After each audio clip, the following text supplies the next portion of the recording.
अनंत वासुकी शेष पदम नाभम च कम्बलम शंखपालम धृतराष्ट्रम तक्षकम कालीयम तथा एतानि नवनामानि नागानां च महात्मनम सायंकाले पठे नित्यं प्रातः काले विशेषतः तस्य भयं नास्ति सर्वत्र विजय भवेत्। ओम नमः शिवाय।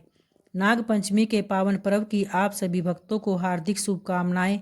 भगवान शंकर व नाग देवता की कृपा सदैव आप और आपके समस्त परिवार पर बनी रहे। दोस्तों, आज है 29 जुलाई 2025 और आज है दिन मंगलवार। आज है श्रावण मास की पंचमी तिथि, शुक्ल पक्ष की पंचमी तिथि को नाग पंचमी का पावन पर्व मनाते हैं। तो इसलिए आज नाग पंचमी का पावन पर्व है। आज के दिन नागों की विशेष रूप से पूजा की जाती है। तो इसलिए आज के दिन शिवलिंग पर नाग देवता विराजमान है, उसकी पूजा अवश्य करनी चाहिए। तो आइए आज नाग पंचमी के दिन शुभ पर्व पर नाग पंचमी व्रत कथा तथा उसके महत्व के बारे में जानेंगे। नाग पंचमी पर नाग देवता की पूजा करने से आपको उत्तम लोक की प्राप्ति होती है और सर्पदंश का भय भी नहीं रहता। नाग पंचमी का व्रत जो लोग करते हैं उनके लिए नाग पंचमी का व्रत कथा का पाठ करना अनिवार्य होता है। मान्यता है कि नाग पंचमी के दिन भविष्य पुराण में बताई गई इस कथा का पाठ करने से आपको इस लोक में उत्तम फल की प्राप्ति होती है और आपके कुल में सर्पदंश का किसी की मृत्यु होने का भय भी नहीं रहता। तो आइए नाग पंचमी की व्रत कथा का श्रवण करते हैं। सुमंतु मुनि बोले, राजन, अब मैं पंचमी कल्प का वर्णन करता हूँ। पंचमी तिथि नागों को अत्यंत प्रिय है और उन्हें आनंद देने वाली है। इस दिन नागलोक में विशिष्ट उत्सव होता है।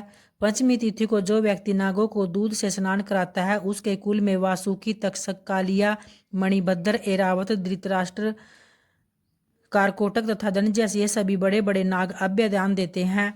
उसके कुल में एक सर्प का भय नहीं रहता। एक बार की बात है, माता के साप से नागलोक जलने लग गए थे, इसलिए उस दाह की व्यथा को दूर करने के लिए पंचमी को नाग से गाय के दूध से नागों को आज भी लोग स्नान कराते हैं। इससे सर्प भय नहीं रहता। राजा ने पूछा, महाराज, नाग माता ने नागों को क्यों शाप दिया था और फिर वे कैसे बच गए? इसका आप विस्तार पूर्वक वर्णन करें। सुमंतो मुनि ने कहा, एक बार राक्षसों और देवताओं ने मिलकर समुद्र मंथन किया था। उस समय समुद्र से अतिशय श्वेत ऊंचे श्रवा नाम का एक अश्व निकला। उसे देखकर नाग माता कद्रू ने अपनी सोतवीनता से कहा कि देखो, यह अश्व श्वेत वर्ण का है, परंतु इसके बाल काले दिख पड़ते हैं। तब विनता ने कहा, न तो यह अश्व काला है और न ही लाल।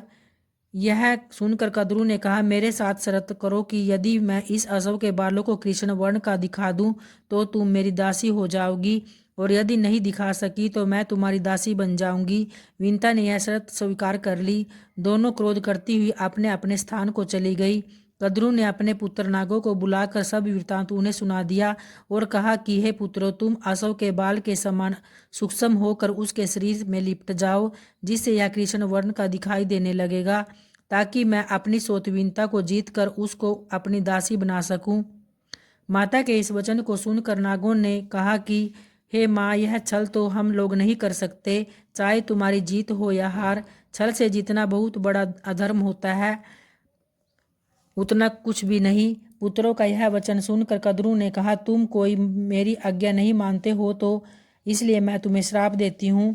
पांडवों के वंश में उत्पन्न राजा जन्मेजय जब सर्प सत्र करेंगे तब उस यज्ञ में तुम सभी अग्नि में जल जाओगे। इतना कहकर कद्रू चुप हो गई। नाग माता का श्राप सुनकर बहुत घबराए और वासुकी को साथ में लेकर ब्रह्मा जी के पास पहुंचे तथा ब्रह्मा जी को अपना सारा वृतांत सुनाया। इस पर ब्रह्मा जी ने कहा, ए वासुकी, चिंता मत करो, मेरी बात सुनो। यायावर वंश में बहुत बड़ा तपस्वी जरत्कारु नाम वाली बहन का विवाह कर देना और वह जो भी कहे उसका वचन स्वीकार करना। उसे आस्तिक नामक विख्यात पुत्र उत्पन्न होगा। वह जन्मेजय के सर्पयज्ञ को रोकेगा और तुम लोगों की रक्षा करेगा। ब्रह्मा जी के इस वचन को सुनकर नागराज, वासुकी आदि अतिशय प्रसन्न हुए और उन्हें प्रणाम करके अपने लोक में चले गए। सुमंतो मुनि ने इस कथा को सुनाकर कहा, राजन, यह यज्ञ तुम्हारे पिता राजा जन्मेजय ने किया था। यही बात श्री कृष्ण भगवान ने युधिष्ठिर से कही थी कि राजन, आज से 100 वर्ष के बाद सर्प यज्ञ होगा, जिसमें बड़े बड़े विस्तर और दुष्ट नाग नष्ट हो जाएंगे। करोड़ों नाग जब अग्नि में दग्ध होने लगेंगे तब आस्तिक नामक ब्राह्मण सर्प यज्ञ रोक कर नागों की रक्षा करेगा। ब्रह्मा जी ने पंचमी के दिन ये वर दिया था और आस्तिक मुनि ने पंचमी को ही नागों की रक्षा की थी। अतः पंचमी तिथि नागों को बहुत प्रिय है। पंचमी के दिन नागों की पूजा कर यह प्रार्थना करनी चाहिए कि जो नाग पृथ्वी में है, आकाश में, स्वर्ग में, सूर्य किरणों में, सरोवरों में, वापी, कूप, तालाबों आदि में रहते हैं, वे सब हम पर प्रसन्न हो। हम उनको बार बार नमस्कार करते हैं। इस प्रकार नागों को विसर्जित कर ब्राह्मणों को भोजन कराना चाहिए और स्वयं अपने कुटुंबियों के साथ भोजन करे। पाठ प्रथम मीठा भोजन करना चाहिए, अनंतर अपनी अभिरुचि के अनुसार भोजन करे।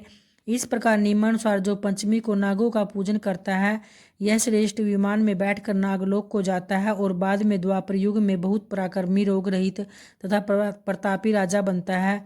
इसलिए घी, खीर तथा गुग्गल से इन नागों की पूजा करे। राजा ने पूछा, महाराज, कद्रु सर्प के काटने से मरने वाला व्यक्ति किस गति को प्राप्त होता है और जिसके माता पिता, भाई, पुत्र आदि सर्प के काटने से मरे हो, उनके उद्धार के लिए कौन सा व्रत, दान अथवा उपवास करना चाहिए? आप यह भी मुझे बतलाइए। समंतु मुनि ने कहा, राजन, सर्प के काटने से जो मरता है वह अधोगति को प्राप्त होता है तथा निविष सर्प होता है, और जिसके माता पिता आदि सर्प के काटने से मरते हैं, उनकी सदगति के लिए भाद्रपद के शुक्ल पक्ष की पंचमी तिथि को उपवास कर नागों की पूजा करे। यह तिथि महापुण्य कही गई है। इस प्रकार 12 महीने तक चतुर्थी तिथि के दिन एक बार भोजन करना चाहिए और पंचमी को व्रत कर नागों की पूजा करे। पृथ्वी पर नागों का चित्र अंकित कर अथवा सोना, काष्ठ, मिट्टी का नाग बनाकर पंचमी के दिन करवीर, कमल, चमेली आदि पुष्प, गंध, धूप और विविध नैवेद्यों से उसकी पूजा करे। अनंत वासुकी, शंख, पद्म, कंबल, कारकोटक आदि 12 नागों की क्रमशः पूजा करे।